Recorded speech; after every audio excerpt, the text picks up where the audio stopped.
د مورکۍ چې د خپل ځوی قاتل هم معاف کو دا خبره وکړه چې زمانه یو حیوان پیدا شوی او خله چې د دنیا نه رخصت شوی د ویډیو را سره مکمل وګورئ چې څومره کسان می ویډیو ګورئ زمونږ د پاره پکې ډیر ښکلی عبرت دی د دې مورکۍ چې یو ځوی و کنه چې هغه یو غریبه جنې چې هغه تنګوله هغه سره زیاته کوو بلیک میل کوله نو هغه جنې چې هم ډیره زیاته چې ستړي کړی و او ځکه چې په مخه په تشدد کولو نو دغه جنې ولګېدله کنه او دغه د دې مورکۍ ځوی چې هغه مکمل تور باندې د دنیا نه رخصت کو چې کله هغه د دنیا نه رخصت کو نو دغه جنې چې دا نو دغه بیا کیس چلیدلو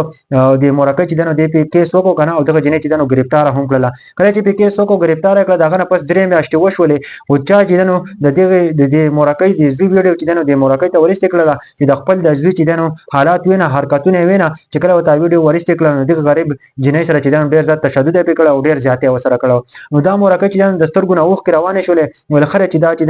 د دنیا نه رخصت شوی د زمانه یو حیوان پیدا شوی دی دین چې په بل جنې باندې حمله کړی و د په ما باندې هم حمله کولای شو او زما سره هم داسې کار کولای شو او بیا دې چل وکړو کنه چې کله عدالت شروع شو عدالت تلاړ خپل کیس واپس راوړم جنې چې زما د ازوی د دنیا نه رخصت کړی دی دی بالکل ټیک کار کړی دی او صحیح کار کړی دی مګرو په دې ویډیو کې زموږ د لپاره ډیر خپل عبرت چې چرته هم چا تسپک مګورای کنه اسی داسې مګورای کنه چې دې څوک نشته او دې سره بس زیاتې وکم یا به دې جنې سره ریلیشنشپ جوړ کوم او دې سره بس زیاتې کوم خپل خواهشات خپل ارمانونه به پوره کوم دا چرته هم سوچ مکوه په ژوندۍ کې کنه د سټوري بس تاسو اوریدلی زه دې لپاره شریکوم کنه نن سبا چې د خلکو دغه نه غلطي پیدا اخلي چې داغه څوک نه او دته غلطه پیدا اخلي چې دې څوک نشته او هغه زناور په شان چې دین هغه ورزي او د نورو خلکو عزتونه لوټ کوي دې خبري مطلب دا دی کنه زما ټول غره خبره واوري ښه ځکه کنه چې نن سبا ډیر زیات دي چې خسې ما واوري دی او ډیر زی اینم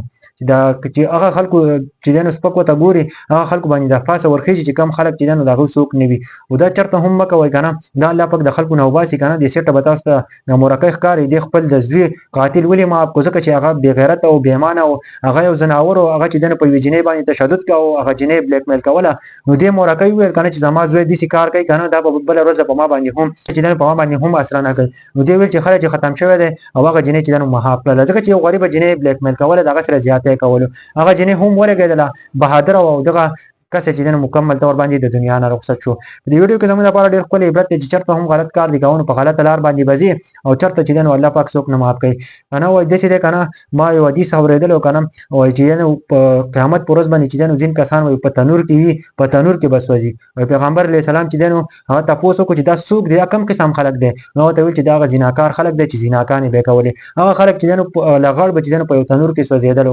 نو هغه دنیا ته هم سوچ کوي چې دې دنیا ته سوچ مکه وګڼي چې په دې دنیا کې به زه عشرت کوم خواهشات به پوره کوم او چې څه